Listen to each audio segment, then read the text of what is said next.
Holy shit, I got told off by one of the banks. Yeah, they're all anal about They it. basically went through all of my TikToks. Why did you have the confidence just to piss people off and get people to fight in the comments? I saw it firsthand. Greg's, the bakery, they brought out a vegan sausage roll. Piers Morgan, he was like, I'd rather eat like Thai or something. Whoever was doing the marketing for Greg's, lay into him. I was like, holy shit, they don't obviously care about their brand. From vegan coach to mortgage man, our guest today is building a 7-figure financial services business by being just a little bit abrasive on social media and pushing the boundaries just a little bit further than the rest of the industry is okay with. Tune in today and watch how someone has built this business by dominating a platform that the rest of the industry doesn't want to even try with. Welcome to the podcast. Great to have you here. Thank you. Why don't you quickly introduce yourself and then we'll get into it. Hey guys, I'm Aaron, the mortgage man. That's pretty much That's it. Yeah. That's enough. The enough brand said. name. Yeah, Yeah, exactly. enough said. Cool. Well, like I said, off camera, what I want to do is find out, like, why did you start this content production game in the first place? Because it's not a normal thing for a lot of people to do, especially people who are in business like yourself. So where did it start? Where did it come from? Because they were saying before Mortgage Man, right? Yeah, well, before the mortgage man, I was actually the plant-based coach. There we go. Did you find that? We did see something around there. Yep. And before that, the vegan coach, which was just literally the plant-based coach, but I made it more friendly as a brand. And I guess that did start, that was the initial part because of I guess people wanted to know how to be vegan, how to be plant-based, how to be healthy, and there was no one really doing it. I can talk to you one-on-one, or I can post it on social media. And believe it or not, when you start talking about veganism, there is a lot of content to and fro. It's like being in politics. It's like there's polarizing opinions, and I kind of knew how to stir the pot. Got it. Or I learned how to stir the pot. Yeah. It's like, it's okay not to be 100% vegan. That was one of my most popular posts.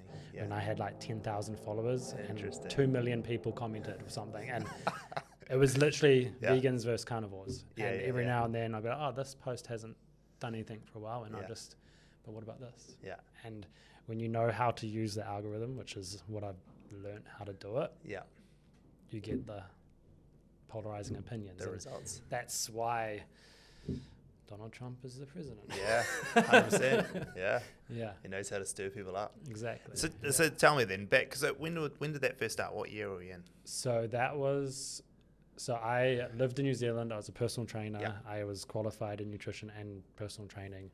I worked down in the city at a gym, and then my partner at the time and I moved to London. Okay. And I basically had to start my client base from zero. Yeah. I was doing some property stuff in the background, which I guess links to what I do now. But at the time, I was like, we just moved to London. I need more clients. Starting PT, where do you get clients from? Yeah. And then kind of went vegan. Yeah. You can mute that part out. Nobody needs to know. Went vegan for, I guess, from a health perspective, because I was like, I still felt the same after being a vegan compared to like, oh, you're going to lose weight or you're going to lose muscle. So I was like, oh, I might as well just do this. And then I saw the business opportunity and I was like, I can help people be better, healthier vegans, because there's unhealthy ones and healthy ones. And I guess created the Instagram branding, got my avatar as females that wanted to be healthier as vegetarians or vegans. And just started creating content from there and in turn got Facebook ads going for my in-person business and then the online side of things. And the online side of stuff was like just like online coaching? Yeah, so online coaching. So pretty much, and I started a podcast and I had my Instagram account. TikTok I tried and failed because Gary Vee said so. And I was like, this is dumb. I don't want to do this. And I wish that I kept going with it. That was like year-wise, that would have been like 2019. 2018 is when I kind of got popular and started doing the podcast and doing things like you're doing now, where I got people that knew more about the subjects, like doctors, interviewed them, and then hijacked their audience basically. Like they've got 100,000 followers on Instagram. I've only got 12,000. If I can get with them, then I'll post it. And amazing. And then it grew, and I started like hosting panels and becoming a bit more of a influencer. And it's weird to say the influencer for being the plant-based coach, and people used to refer to me then. And now I guess it's happening again. Yeah, the mortgage man. I love it. I want to go back to the like stirring the pot a bit, because like for a lot of businesses, that is just like, I could never do that. I could never upset people because it's going to be a reflection of my brand and no one's going to buy from me. Like For those people saying that sort of stuff, like, why did you have the confidence just to piss people off and get people to fight in the comments? I saw it firsthand when in London, Greg's, the bakery. Yeah. Do you know them? Yep. Yeah. Heard They of them. brought out Yep. a vegan sausage roll. Okay. Piers Morgan. Oh, yes, I remember this. He commented on Yeah, there, yeah. and he was like something, oh, I'd rather eat like a tire or something. Yeah. And whoever was doing the marketing or the PR for Greg's lay into him. And I was like, holy shit, like, they don't obviously care about their brand, or maybe they do, and they saw this angle, and then from then on, I was like, this is working. And now you've got like Ryanair doing the same thing. Every time somebody puts a snarky comment, they snarky comment back. And I think it humanizes the company or the brand. And I guess I had the confidence, or maybe I don't know what it was. Courage, I don't know. And I guess I kind of find it fun, like to like in a way, and it's kind of the same with my personality, is question things. And if I'm having a good day, I'll do it politely, and if I'm having a bad day, I'll be a bit more snarky. But it gives you a personality. And obviously it's not for everybody. But that's fine. There's plenty of people that it is for, and they're like, oh, this guy seems straight to the point and honest. And when you work with clients, they appreciate the honesty. They appreciate, hey, you're dreaming, you've got too much debt, you need to do this instead, or like that kind of thing. Like, I just saw that it worked, and I don't mind. It's just me. It's not like I don't have a big company to be told off by somebody by, I suppose. And like a lot of people would say, like a lot of people said to us in the past, like, I can't believe that you're doing this sort of stuff on social media. But for us, it's always, well, you find the customers who do appreciate it, and those ones you're going to have really great relationships with. And the ones who don't, well, when they meet you in real life, they're not going to like you either. So you may as well find out on social media. You're doing it at the beginning, so they don't even waste your time. So it is definitely a part of that. But now, like, there's still arguments. Like, oh, I'd rather rent, or mortgage brokers just do it for the money, blah, blah, blah. But like, it's fun. It's fun. It's part of it. And again, if I'm in a good mood, I'll do it politely. And if it's not, it'll be a little bit more, not so polite. What was it like? Was there any times where it got like too much, or you just really actually enjoy the banter? I mean, like, it's kind of like online in a way. It can be online bullying, right? People are, if they make it personal, I guess. And when you're the vegan coach or the plant-based coach, then people did make it personal. And I think it got to me more when you saw some of the comments, not necessarily directed at me, but directed at other people. And it's like, you don't even know this person. And I guess veganism is a very strong, polarizing topic. It's not as powerful as mortgages, but it does, I think it gets to me if somebody, like, let's say I do a post on like first home buyers that I've worked with that have just bought their first home, and like they're obviously celebrating and they've given me permission to talk about their study, their like situation, and then someone's like, blah, blah, blah, like, how dare you like force them into 30 years of debt? And it's like, first off, you don't even know these people. You don't know their situation more than what I just said. And like, they wanted to buy a house, and having a mortgage that you pay yourself that signifies an asset in a home is so much better in their opinion and in my opinion of paying off someone else's mortgage. So they have their own problems, and I think I learned very, very early on that if somebody is getting that upset with you in the comments, they've probably got stuff going on in their own life that's way worse than what's going on in your life. So you're just kind of like, that's good. You're like, like sometimes I just reply and be like, oh, you must be having a bad day. They always are. There's always something else. There's no reason to go off at someone random like that unless you've got problems, right? It just doesn't make any sense. Or they're being paid by their competitors. That might be something. Speaking of that, actually, about competitors, like, how have you found since transitioning to Mortgage Man? So I'm making some assumptions here that when you started the mortgage broking business, you already knew how to build a brand. So you went off and did the similar approach, but for a different brand. But what was that like with the rest of the industry as you started to do that? Because it's not a normal thing in New Zealand for mortgage advisors to build a brand like this. I did pretty much just try and copy and paste what worked. So I guess I'll take you back a bit further. Please. When COVID happened, I was still living in London. And my partner she wanted to move back. She wanted the reassurance of family, and I was kind of like, oh, London's pretty cool, blah, blah, blah. And And to be honest, I probably would still be living there if it wasn't for COVID, or living somewhere in Europe, because I just liked the busyness of it. Yeah. And we moved back, and I was like, I don't really want to do this anymore. Like, I don't want to have to put up with like the fitness industry, which is essentially what it was. Yeah, of course. I was just like, I was kind of over that. And I was like, okay, one of my mates just started his own mortgage broking company. I wonder if I can go work for him and do the marketing side of things, and I'll sell the plant-based coach, the Instagram account. And I didn't actually think I could sell it. I just said I was closing, and someone was like, can I buy it? And I was like, yep, £10,000. And they're like, sweet. And nice. Yeah. And it's still, awesome. and it's still, I think, operating, but like it's a different person, and What was the following followers count at the time? 33,000, bad. 35,000. Yeah, You could probably do that all day, kind of make little 30,000 things and sell them off. There was also a business of plan course, of of how course, to of get course. clients, Yeah, but of course. like the following is what gets you. Exactly. You know, It's the shows value. for sure. So I was like, shit, I've got to do the marketing for these guys. Yeah. How can I do it? I set up Facebook ads, and I'll tell you what, it's a completely different thing, cost per lead, looking at first home buyers in New Zealand on Facebook versus trying to get people to buy $1,200 weight loss programs, because you're actually asking them for money. Whereas here, they don't have to pay anything. So I quickly learned everybody wants a mortgage, but most of them can't get one. So how do you put in place, how do you pre-qualify them to make sure you're not wasting your time on the phone? Because I am someone that does not like wasting time. So I'm like, how can I just talk to the people that can actually get a mortgage? Cool. And that was probably the biggest learning curve. But like for an email, it was like, at the time, it was like 70 cents versus maybe like $5 or $6 back in the UK. And it was because it's different. And I was like, okay. And I had to kind of like change my mindset around that. And I was like, okay, I obviously make more money if I actually can service these leads myself. So became qualified in mortgage broking. Before that, I already bought like a few properties, and I decided that property was quite like, it was one of those things that I kind of wish my parents told me to do at university rather than sports science. I was like, cool, I spent 4 years doing this instead of doing that.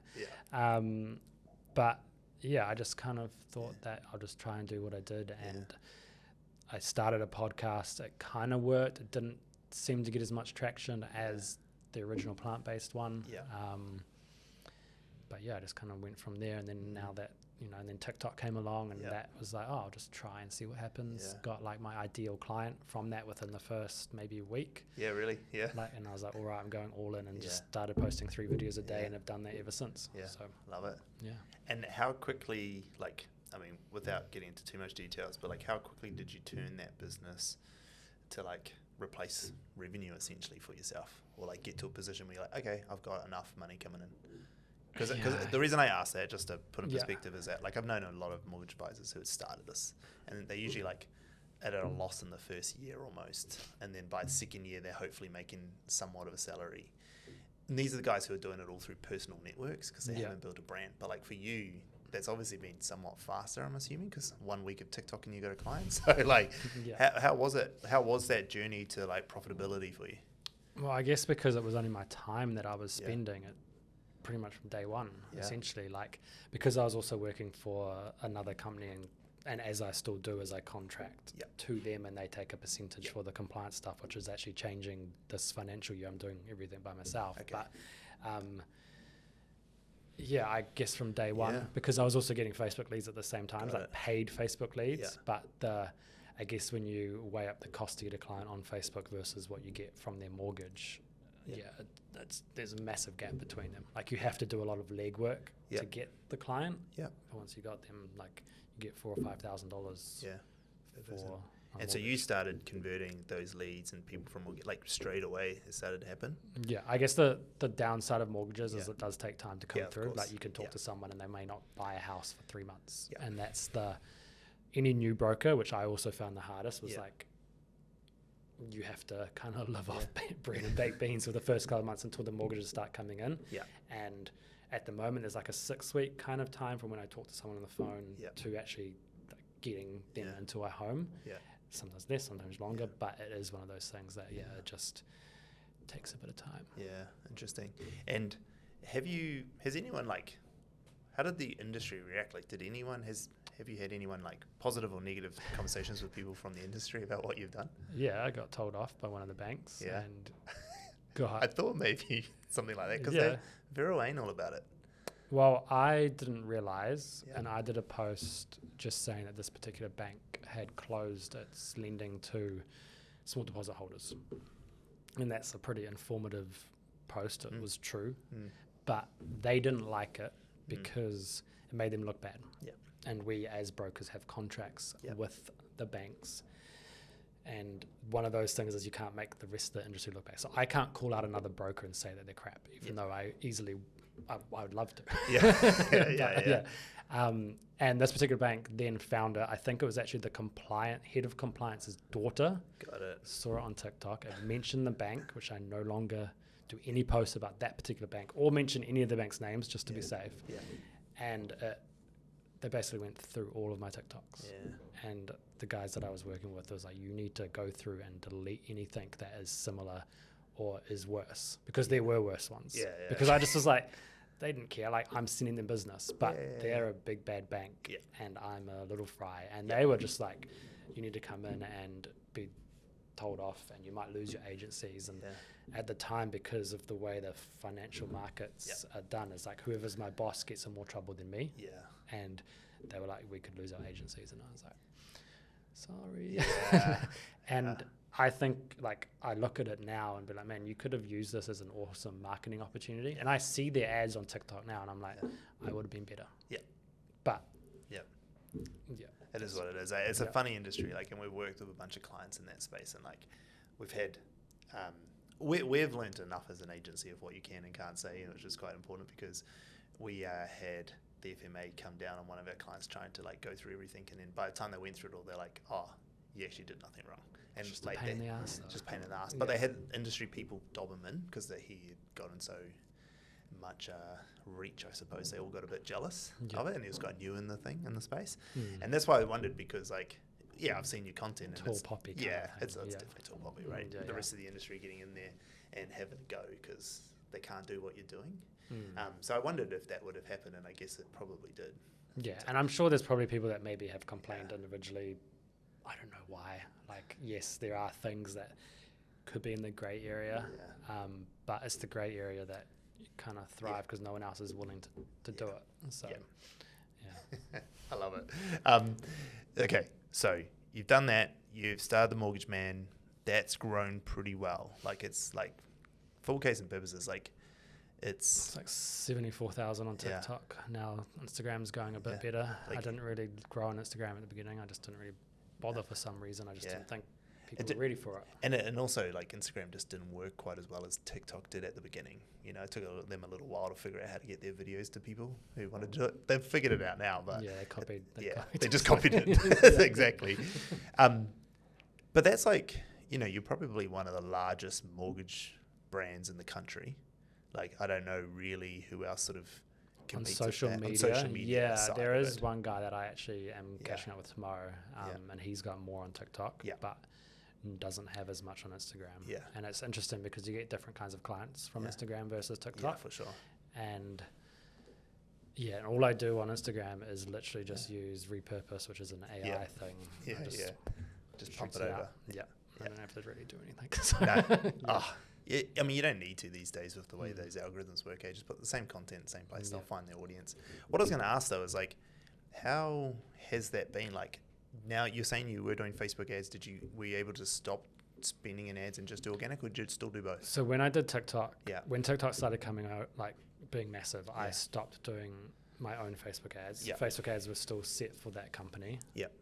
And then I just did TikTok, and that was all organic. And for a time, it was all organic, probably up until maybe 6 months ago, and then I started doing TikTok ads. Okay, cool. Yeah. And then now I've started doing Instagram ads. Instagram ads again. And it's weird. It's like it's gone full circle because I feel like Instagram and Facebook were expensive, and now I've implemented. And then TikTok was really cheap. I was getting like emails for like 30 cents, and then now, like, TikTok's gone up to like $1. I checked yesterday, $1.40 for an email, but Instagram's like 90 cents. Yeah, wow. And I'm like, what? Yeah. And I don't know if it's because of the brand. Like, when I did them for this other company, Yeah. they weren't established on Facebook or Instagram. So it's kind of like, like a colder audience. Yeah. Whereas like obviously on Instagram, if they know my face, they're like, Yeah. There's know, already like the and trust there. Yeah. So probably up until recently, and it was only because I wanted to grow. I had more potential to get more clients on board. So I was like, I've got more money to spend, and so did it that way.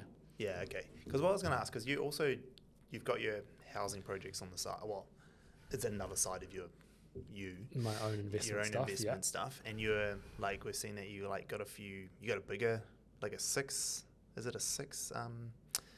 house complex or something. That was the plan. So that's not happening. That's not happening. Okay, I don't need details, but what I wanted to know is, you are doing this development and investment on the side. Is the goal to have Mortgage Man service this investment, or is it to grow the mortgage business as well? Or is that just really like a service business so then you can build your wealth and property? Like, how are you framing this? Like, how do you see it? Yeah. So originally I was like, I want 5 investment properties paid off so I can live passively, whatever. But obviously to buy 5 investment properties, you probably need to buy 10 and then sell 5 10 years later. So I was like, how am I going to do that? You need income. If I work for somebody else, that limits how much I can earn. If I work for myself, then I have no ceiling, essentially. So that 6 house development was one of those projects that was potentially going to help with that. But the Mortgage Man then became something that I'm like, hold on, I could make this more profitable and faster than doing this investment stuff. So now it's almost become like just a different stream of income that is almost like I could sell the Mortgage Man company or brand in 10 years time and still have investment properties. And then I've also got like other investments like managed funds, like most people that are trying to look out for their retirement would hopefully have KiwiSaver, managed funds, property, business. That's kind of just ticking off. Got it. Okay. So that's what I was trying to figure out from like watching your content. Like, is the long-term strategy here to be a property developer or like or buy and invest in property, and this is like just a servicing business that does it? Because you're on your own, right? Is there anyone else in the Mortgage Man? Yeah. So at the moment, there's the company that I work for that I contract to, and then they provide the admin and the compliance. So amongst all of us, there's 6 or 7, and then going April 1st, there's going to be me and only one other. Okay. So I might slow down. I will slow down. Yeah. So that's going to be a big mindset shift for me because I don't like doing admin. It slows. Yes. Some people do. Some people do. If you're looking for a job and you're like admin, but I think the reason I can do what I can do is because the person that supports me in the admin at the moment is super good at what they do. And they pretty much handle all the bank side of stuff. So like they're checking the documents, they're doing the numbers, and I'm talking to the clients, doing the TikToks and that kind of thing. So if I didn't have her and did everything myself, I would say I'm probably like 1/3 of what I could do today. Having that person in the background is super important, and hopefully I have someone like that come April. Got someone in mind, but but it's one of those things is it may not work as well to start off with, and that's the next step. I think I have to take 1 or 2 steps back to go forward. Do you think that Mortgage Man business grows to a larger team, or do you think it's just like what are your plans there and how are you thinking about it? Yeah, my plan is I know it sounds like a nice number that everybody wants to aim for is $1 million profit per year. But that's me working in the business, and that's not that far off. But then if I'm working in the business, when do I go on holiday? I love going on holiday. And I usually work on holiday. I'm always on my phone, I'm doing videos, but at least when I've been on holiday recently, I can just, hey, this person wants mortgage, send it to the person. It helps me kind of do things. So the goal was to get it to that milestone and then slowly replace myself. Okay, got it. So it's kind of be like, because although it's nice to say that you have money, time is more valuable. 100%. And I've got a 1-year-old as of this, I think he turns, what's his date today? Turns 1 in 2 weeks' 11th? time. So like I'm like, maybe you actually want to spend more time. And at the moment, like I don't actually work that many hours. Like I know I'm basically on TikTok, and then I do like 5 hours a day in the office. Yep. Which is crazy compared to how much it could be. Yeah, exactly. And that like that admin support and having those people in the background is like super important. Super smart too. Like most small business owners don't do it early enough. They're like, oh, I'll just grind away at it, do it all night, do admin, do it poorly, hate their life. Yeah. Like I remember when I started this business, the very first client we signed, I hired the first person because I was like, there's no way I want to do the work that I just sold to this person because like I don't like doing the work. Yeah. And it was my dad because I needed to be able to fire him without him taking me to Fair Work as well. So I hired my dad. But then like every moment along, it's like, who can help us do the admin? Because my specialty isn't that.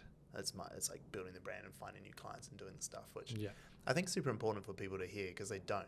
Like there's so many brokers we've met throughout our travels, in both insurance and mortgage and all sorts, who just like slave away at it, doing 12 hours a day. And do what you're good at and do what you enjoy and hire people to do the rest. Exactly. And I guess I learned that from so my dad used to own a business, a glass business, and he would say, the business does better when I'm on holiday. And I'm like, what do you mean by that? He's like, because my 2IC is better at doing like her job than I am at doing mine. And I was like, shit, that sounds like a great business to have.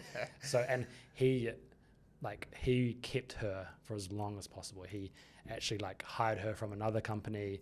And then every time she was like, I want more money, or like, I'm kind of over this, he's like, I'll pay you more. And like held on to her for pretty much the duration of owning that business until he sold it. And I was like, that's so smart. Absolutely. No, I love that. Because I was wondering because like you built such a good brand of the Mortgage Man, and like it is a brand actually because you've used like a caricature as like part of the branding, and we think that it's a brand that can separate from you, even though you are the Mortgage Man. It's not your name.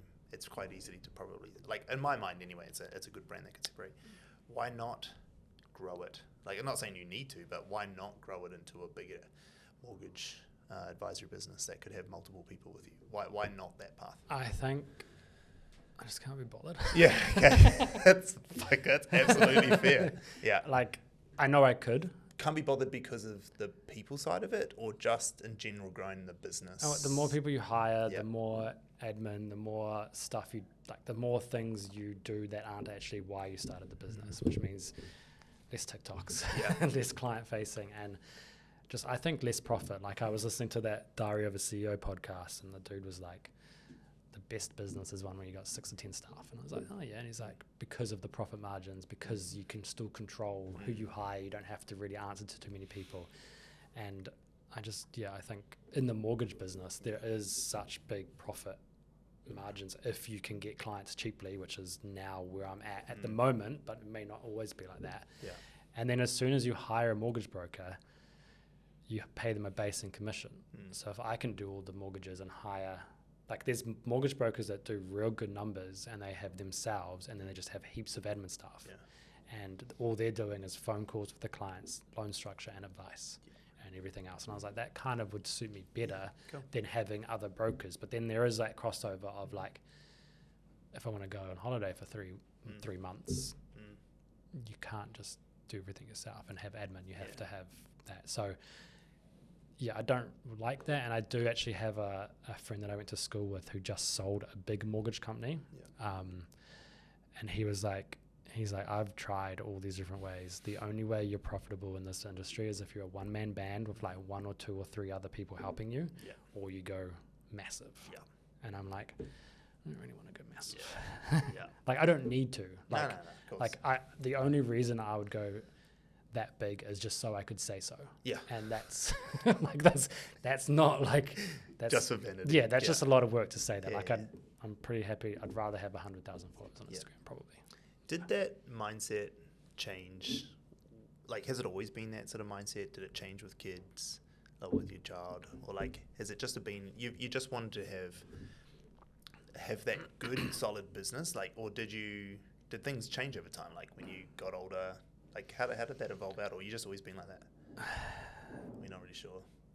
I remember a conversation I had when I was at high school with my dad, and he was like, why aren't you trying harder at school? I was like, because I don't need to. Like I can pass NCA without trying. It's like, yeah, but don't you want to do better? And I was like, nah. And he was like, he called me lazy. And I remember identifying with lazy. Yeah.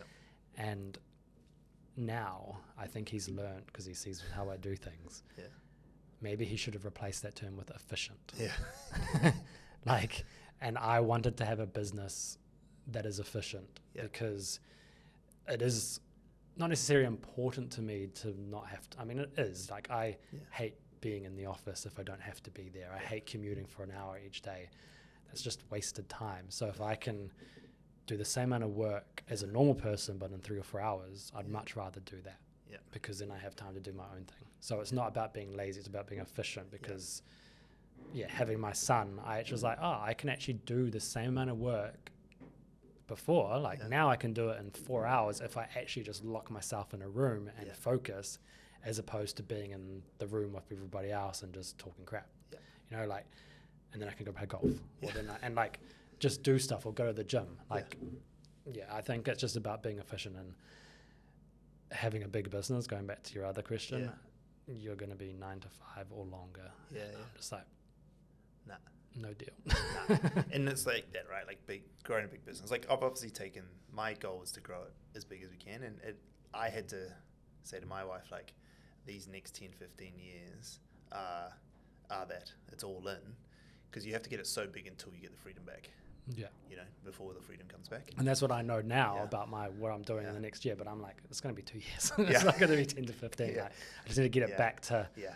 like, my goal in the short term is just to get it to the same income or profit that I'm at the moment, which should be 1 to 2 years away. Yeah, but cool. TikTok could be deleted. So. Yeah, who knows, eh? Who knows where it is? But I think from that perspective, when you're building that out, right? So I'm just trying to unpack a little bit here for people watching, like how, because I think it's a good model that you've taken. I think that like most people will see it. They'll see what I'm trying to do and build like we're trying to build as big a thing as we can, going for broke, right? Yeah. And they'll see that and they'll think that's the only way business is done. And like they'll see all the big businesses in the world and they'll run after it, and then they'll try to do it and they can't do it because it's not for everybody. Like not everyone has the skin thick enough to go like what it takes. But actually, like my brother's also a mortgage advisor and he's got a really good profitable business. He's been doing it for, I don't know, 15 years or something. He was back when it was National Bank still. That's how long he's been doing it. Yeah. And I used to give him shit about like, why aren't you growing your business bigger? Like blah, blah, blah, you could do this. And I was trying to tell him social media. And like what I learned over the years is actually like, fuck, he's actually the smartest of us all, because he's like, I think there's 4 of them in their business. One's his wife. So there's him and another broker and 2 admin, his wife and this other guy. And I mean, he's profitable as shit, makes stupid money, right? And he's really good. And then I realized that like, oh fuck, like there are lots of different ways to make a good business, not just one of making it as big as possible. So that's really interesting to hear your perspective, because I was wondering when I seen your content, like, is this guy like building a big brand like this? Are you going to use that big brand to leverage it to build a big business? That was where my thoughts were going. Then I saw that you also did the development stuff on the side. So then I was wondering, okay, what was he using this just to fund this lifestyle? That was just a separate hobby kind of thing, because I was bored after I got back from London. I was like, where are all the people? So I was like, I used to live in Shoreditch. I was like, where's all the people in New Zealand? What can I do to do it? So that, unfortunately is actually being sold. Okay. Like, so if you want to buy a house in Glen Eden, looking for people. Yeah. So then, okay, you replace yourself. The business is making good money. What? You just kids and gym? Yeah, in Bali. Yeah, in Bali, and that's it. No, I think like it doesn't seem like you. No, it's definitely have not the me. The ambition that I have Yeah. will always be something else. And I don't. Once I get to that goal that I want now, then I'll find the next goal. Yeah. It's one of those. It's always a moving target, and I guess going back to what you're talking about with big business versus a personal business, almost. Yeah. It depends on the industry, right? Like, industry, of course. Yeah, like because of how mortgage brokers get paid at the moment is like the amount of time versus the output versus what you get back is there's a big difference. Yeah, but not every business has got that, and you've got to figure out what suits the industry. And for those people that are like thinking that big business is the only way forward, like you can just be an individual, talk about what you know, because people don't know. Doesn't matter what it is. Mortgages are boring as hell, but no one knows about them, and it frustrates me that I get these silly questions about how to refix your mortgage, and I'm like, how long have you had your mortgage for? Like 10 years, and I'm like, how does an offset account work? Which is a very common question, but like, and that's why I'm building this, which I guess is a separate thing we haven't talked about, is I'm building something called the First Home Buyers Academy, which is a free course for first home buyers to actually learn how to buy a house. Yep. And not only just how to get a mortgage, but how to actually buy a house. Because until you've done that, that's such an alien thing. Like, oh my God, how do I talk to a lawyer? Why are real estate agents saying these words? It's like a completely different language. Like I want to help people, and then it means that when I actually talk to them to get their mortgage, like, oh yeah, I watched all those videos and I know more about it. So it kind of brings them closer. So it, like the goal of them understanding makes it, faster. It's a great little also pre-qualifier, and also like a training your clients to be good clients almost. Yeah, but also like they get to know me better, and even if they don't use me trust, as a broker, then New Zealanders become more educated because we suck at financial education. Absolutely. Like, everybody's got a car loan, and I'm like, why have so many people got car loans? I didn't get a car loan. It's eye-opening when you look at people's bank statements. I'd say. Yeah. Okay, changing tack a little bit. How, like in your industry, which is so based on, there's two parts to it, right? There's the relationship side, which is really what you do, the brand and relationship, and there's all the admin support in the background and whatnot. How do you feel the industry changes in the next 10 years when things like AI and stuff come into play? Like, how do you see that changing your industry? Or does it? I mean,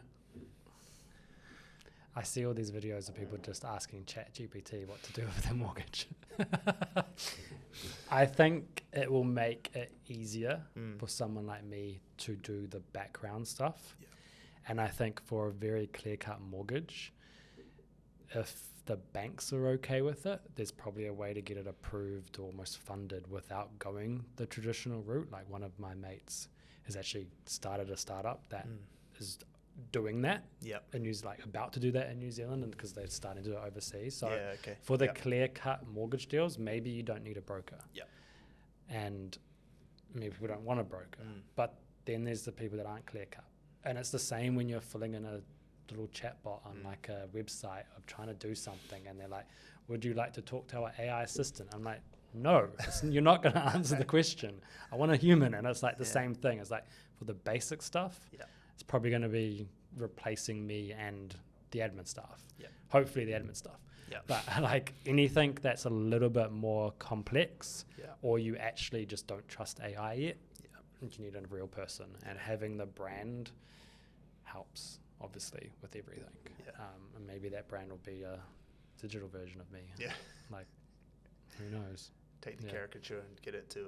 Well, that's what Gary Vee was saying, is like the next level of influencers aren't actually going to be people, they're going to be AI characters, and they're going to sell stuff. And I was like, that's wild. Oh, it's already happening. Yeah, like that's like, that just blows my mind. Why would you follow like a weird-looking, non-realistic avatar? But it's already happening massively. Like, I mean, this is totally off topic now, but the amount of stuff that we've seen when we're following, like what's happening on social media, the amount of, I mean, it always starts in the sex industry, right? But like, if the amount of like AI girls selling, well, there's a bunch of dudes, I suppose, creating AI girls selling OnlyFans content and making heaps of money off of it.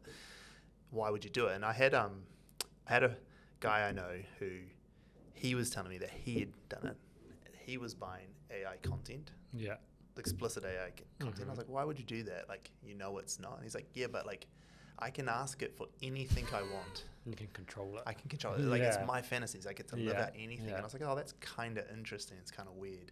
But it's also kind of interesting, and see where it goes. But to your point is, these are, why would people follow this like made up content and do it? But I guess Gary Vee's if they're better looking than real humans, then maybe. But like, how?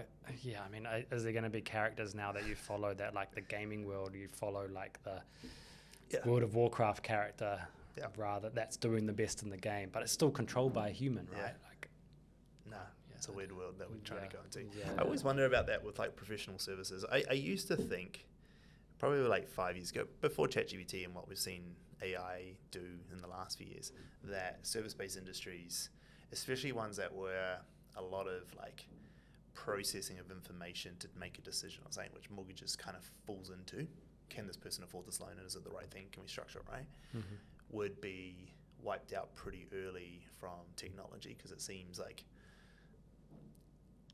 technology can know everything about you. So if it knows everything about you, it probably can make a good decision if you can pay this loan off or not, right? Yeah. But then as I saw AI come out and the way it's actually getting used and implemented, it made me realize actually mortgage advisors are only going to be more important, because it's that human touch. It's like now when we had the mass-produced stuff that littered the world, and all we want now is like artisanal products, stuff that are handmade. It's kind of a similar principle that mortgage advisors actually become more necessary. And I was saying I had to like sort of almost swallow my pride of my brother, because I was telling him early on, like, you're going to be taking it in later. Now I'm like, actually, no, like, you're more important than ever, because I trust you. And there's just like, there's a layer of trust. And actually, like to your thing, like when people ask us about AI, are you worried about AI taking over your business? Because people can just make content on AI. The problem is they don't know the questions to ask AI. That's the thing. They don't know the problem they've got and how to solve it, so they're never going to be able to go. Just like someone asking you what's an offset account, that's not necessarily their problem. They've just heard something that they need advice on, but actually you digging in with them, you're going to be able to go, actually, it's not, offset account's not the right thing for you. Actually, well, you need this. How is that any different, right, from asking Google the same thing? Exactly. And then it's the same if I've always had like mentors, because it is a faster way to get to where you want to be, right? Yeah. And I could get the same information that they're giving me, but how do you know which one is actually good for you? So it's like, oh yeah, I heard about structuring my rates this way or doing offset, but like, and you could understand it perfectly, but you just need a sounding board to be like, yeah, do it this way. And I don't think, I mean, AI could get smarter, and it should get smarter. It should get smarter. Yeah, but like, I think for some people, AI would be perfect. Like, they just don't need to deal with a person. It's going to be faster, and that's fine. But there will be others that want the human experience, I suppose. Yeah, exactly. And especially as you say, as the task that they require is more complex and more nuanced. Like, it's no difference to like online banking versus going in to see a banker. Like, we slowly adopted online banking, and there's less that we need to go and see a teller, but there's still sometimes you'd have complex things, or you need to transfer money in a certain way that you need to go speak to someone. Have you been to a? It's not really what it is now. Have you been to a branch recently? Nah. I reckon they're like the most depressing places. Yeah. Because honestly, the only people that are there are people that are like old and can't figure out the app. Yeah. People that have like had someone die. Yeah. Or going through like some sort of separation. Yeah. There's no happiness at those places anymore. No. And it's like, it's sad, but like, if you ever want to feel good about your life, go there. It's wild. Like, you don't even think about it, but it is like, most people use banking apps. And if you ever go into a branch, you're like, what is this place? It's like a graveyard. There's just no need to, right, these days. Unless, of course, there's you're certain one of those nuanced, three people. Complex things. Yeah, exactly. Yeah. Which is what, when I was thinking about how AI takes over these sorts of industries, well, there's always going to be nuance when it comes to like someone's personal home that they're buying or something. There's always going to be some nuanced stuff that AI is just never going to be able to. It's going to make your life easier. Like, there's that saying where AI won't replace people or businesses, but the businesses using AI will replace the ones that aren't. Exactly. Yeah, I love that. Yeah.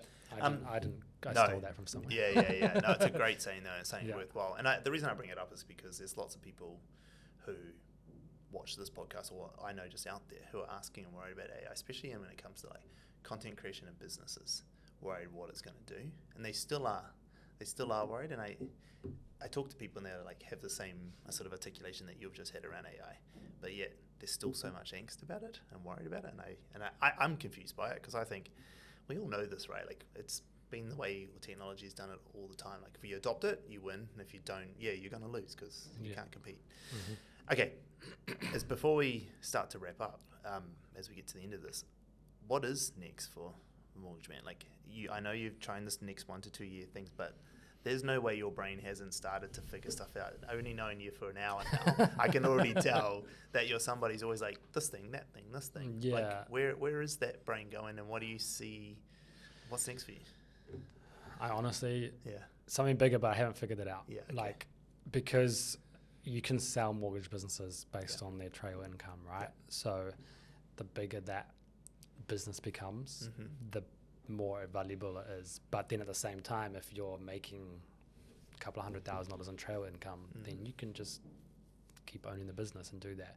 The thing that I'm probably going to struggle with, and even though you mentioned it before, of like, I've distanced myself of the brand, I kind of disagree a little bit. Like, you think about Mike Pero, real estate or mortgages, like, Yeah. like he's kind of done it but hasn't, kind of thing. Like, and it didn't work really when I sold the plant-based coach, because my face was the brand. And it's the same again, which I didn't really learn my lesson. But how do I go from getting a business that is me, and I can obviously get someone to do the background stuff, but a business that is me to be able to sell to someone well without me being there? And I think the only answer is that you start to introduce other characters, and those other characters then have more screen time than myself. I don't know if I can change it from the mortgage man to the mortgage men, but something like that, because I agreed. Yeah, like the exit strategy, like for most mortgage brokers, is to sell the business, but it doesn't usually have the face. And there's so much value in the brand that you build that if you're just selling the book, you'll get the multiplier that books sell, and that's pretty standard practice for selling a book and that, but you've got so much more inherent value in the brand. And I agree that currently, the way you've got it, that brand's going to be real hard to sell because it's you. But you hit the nail on the head. You just introduced characters. It was the reason why we invested so much. So for the first 3 years of our business, it was all me. It was mostly me on LinkedIn. That's where we grew it all. It's still 50% of our revenue comes from my brand on LinkedIn. But when we started to build the Attention Seeker brand, putting Joni's face at the front of it, and then making sure all the team are in all the content all the time, was just a deliberate strategy of like, yeah, I'm still there and part of it, but everyone knows me as the boss. But they know these guys they're the guys that they love. They fell in love with the team, especially Joni as the anchor creator for it. And then that means that just reminded me of a video I saw actually. Oh yeah. Because obviously when your team reached out to me, I was like, who are these guys? Yeah.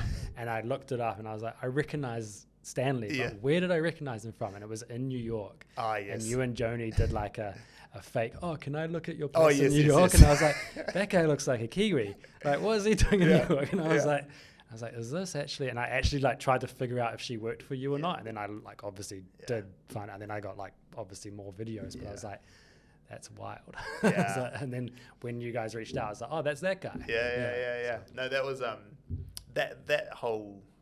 that whole point of putting her at the face was for that reason, to separate the brand from me slightly.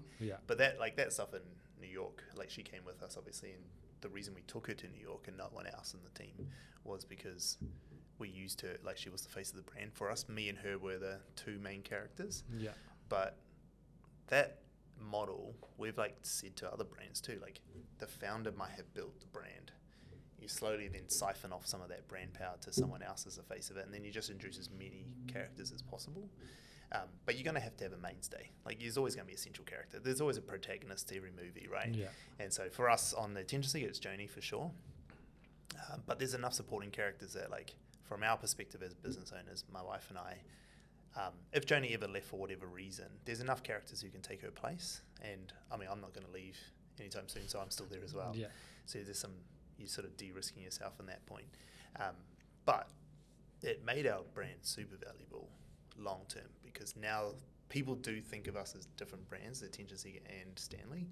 And now we're getting a lot of our leads that come through. They used to all be like, oh, hey, Stan, like I'd love to, blah, blah, blah, whatever. Now they're like, hey, team, hey, Attention Seeker, depending on where they come from. But it was exactly what you're saying. Like, you bring in other characters. Yeah. The reason why I think your brand can separate is because the mortgage man, you don't need to say it and change it to the mortgage man. Like the Attention Seeker is a singular thing. Yeah. And people were like, oh, you're going to get the Attention Seekers? I was like, nah, that's just stupid. Like, the brand's the brand. The brand is what it is. Same with the mortgage man. And the reason I like your brand is because of the caricature that you've got as as your face on it. Means that that's one of those things. It's like Jim's mowing, right? Like, so basically any bald person could do it, right? Any bald person, exactly. But it's like Jim's mowing, right? Like, it's just his face, like, okay, it might have been modeled off someone originally, but like, no one really thinks of. Well, that's true now. I didn't really think about Jim's mowing because that's franchised like massively. Massively. Yeah. Like, Jim's still a real guy and he still works in the company. He's still making all the money. Yeah, he still makes shitloads of money. His team have recently put him out on TikToks, which is kind of funny. Really? Yeah. Interesting. But we don't think of it, right? Because you're just like, oh, this is Jim's mowing. It's just a brand. Yeah.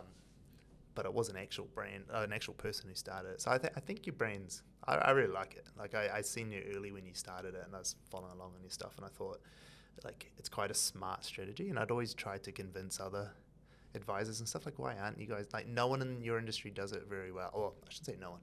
It's only a handful of you guys there is in the industry. There are people that do it. I think the point of difference is maybe I'm a little bit more, maybe not honest, but abrasive. Yeah. And like I would say way Yeah. more abrasive things if I didn't have compliance, which is a bit annoying. Yeah. Maybe that's my focus. As soon as I sell the Mortgage Man and don't have to answer the financial markets, I can just say what I like. Yeah. But it's also just the amount of, like, people are, I could never do videos because I'd have to film myself 100 times and get it right. I literally just do like half an hour in the office. I have a coffee at my usual spot, come back to the office, set up the thing, write down 3 topics, film them for a minute each. I don't really care if I stutter or screw up or something. I'll just just say it again, and then I just play on my phone and edit it. I've literally done it within like half an hour, posted 3 videos, and people are like, how can you do 3 videos a day? It's like, it's literally 5 minutes per video. Like, it doesn't have to be perfect. As long as you find topics based on people's questions and maybe like topical things, then you just keep pushing out. Has that been the cadence all along through? As soon as I got that first client, really, I was like, proof of concept. I love it. Boom. And it's so easy. Like, the worst thing was like finding a good microphone. And it's real funny. Is like, people are like, why are you holding it? Clip it to yourself. I was like, go away. That was the difficult part. And then now I'm realizing that there's like other influencers or people, not necessarily in my industry, that are getting way more views. Like this random dude, didn't even know him. He's got like 400,000 followers, and he's like in South Auckland. It's like a comedian dude. And I was like, I don't know who you are. And he followed me, and I was like, holy shit, this guy's like massive. And I was like, how has he done it? And it was just because it was all comedy. And I was like, can I add comedy into mine? Because you look at other influencers, and like, you've got James Smith, the PT. Do you know him? Like, when I was doing my plant-based coach, I was like, this guy is fucking getting it. Like, he knows how to do these videos. And it was because he was funny, abrasive, rude, but also honest and valuable, right? And I was like, in a perfect world, if I could pull that off, I'd be like, shit, I'll do it that way. But I can't quite do that, or I think I can't, or I think it comes off a little bit too asshole-ish, and I'm like, I don't really want to do that. And he could be called an asshole, but it's confidence though. It's working for him. It's confidence, the reason he can do it. Like, I think you could do it too. Well, most people could if you gave it a crack, but the thing is like, he just has the confidence just to do it and doesn't give a fuck, like, to another level.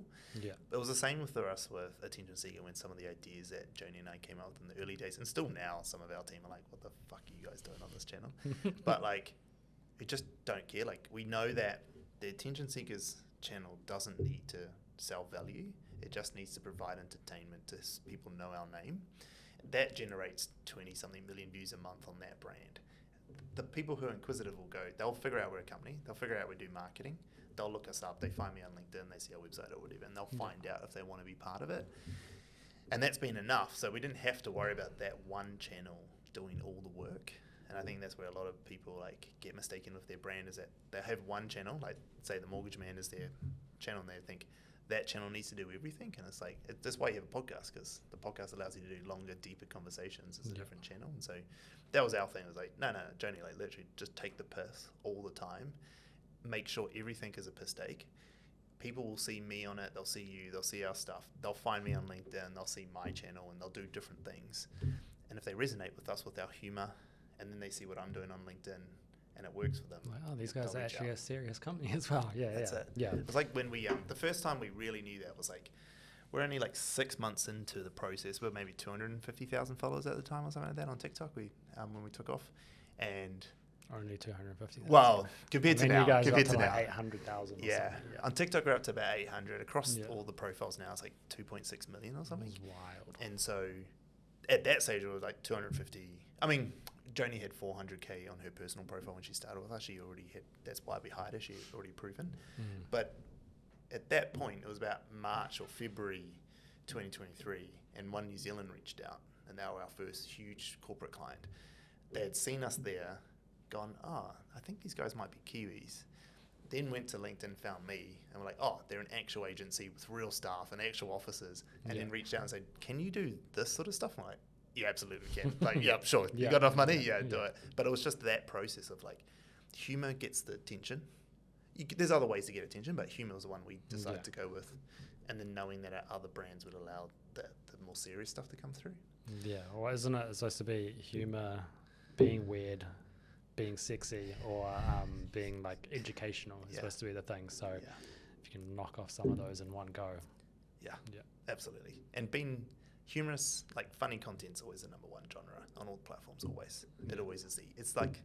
It's for everybody, because being sexy is probably, or being weird is probably subjective to who's viewing it. Some people will find other people attractive and some won't, but like most people, if it's funny, it will be hilarious, and if it's not funny, they'll be like, this is weird. Yeah. But it still gets kind of like the same view. They're like, what is happening in this post? Like they're trying to figure it out. So, and you can find that relatable human truth that everyone gets. Then it's super shareable as well, and going through it. Okay, I'm getting towards the end of the hour. That was real cool to listen to, because I haven't had someone on this podcast who is in the financial services for sure, in this sort of world. And I'd seen you a while back, and I wanted to pick your brain, because I was trying to figure out like, how is this guy? What's this guy's angle? Where's he going? And I think it's super cool the way that you think about business in terms of highly profitable first. I think I don't know, correct me if I'm wrong here, but like profitability is super important for you rather than just scale at all cost. It wasn't at the beginning. Yeah. At the beginning in business, or beginning at the beginning? At Mortgage Man, I didn't really see what it was going to be like at the beginning. It was, how do I get clients? Okay. Yeah. I can get them from Facebook by paying for ads. But if I've got organic content that goes with the ads, that's going to be better. And like you talked about, comedy is like the lead magnet. Hey, here's how you get a mortgage. Hey, here's how you fix a mortgage. Here's how you buy a house. That's the lead magnet. And then they go through my system to be able to figure out if I can work with them or they can work with me. So it wasn't profitability at the start. It was probably just almost, I wouldn't say survival, but it was like, how do I make money? Yeah. And then like, I can make more money by... Yeah, I'd argue that is still profitability, right? It's like, how do I make as much revenue possible at the beginning? Find the cheapest leads, rather than as much cost to you to get those leads, right? And you might not see as profit because the revenue wasn't there to balance it, to support it. But the model was, how cheap can I get these leads to get as many as possible? Yeah, and I think it does resonate a little bit with how I try and set up a business. Is like, how can you have like minimal other costs? Like I get some people would like a nice big office, but I'm like, I could just do this from home. Yeah. And like the office thing, and the office thing is like, it's an expense, and it's like a cool thing to have, but you don't need, like the amount of clients now that I see in person versus what probably is the old school way of doing things is wild. Like my parents, like, when we had a mortgage broker, they came over to our house and we almost had to wait till we finished dinner and they'd come over, and I was like, screw that. Like, I don't want to do that. I can just do it on Zoom. No, I love it. But for me, it was just like interesting to hear that story and that model that you're taking. I think it's super valuable for people to hear that. One, how do you find attention and business as affordable and efficient as possible? I like the word efficient because I get called lazy often sometimes too, but efficient is like a great term for it. And I'm excited to see actually, hearing you for only an hour, meeting lots of people similar to you. There's no way that in 1 to 2 years you're just going to be in Bali living on your $1 million a year. There's just no way. So I'm super excited to see what that turns into. I'll be glad if that is what I'm doing. Yeah, but there's no way. There's no way. See I mean, you might take some time, but I'm super excited to see where that leads, because I think like you've got the formula sorted, and I think that's something super powerful that a lot of business owners just won't try. Well, the formula will change though, right? Of course, it but will cost more. The storytelling won't. It will get another platform might come out. Who knows? But like, you know as well as I do that your ability to tell a story is what's made this successful. Actually, you've got something there that you know what people are looking for. You know how to tell that story.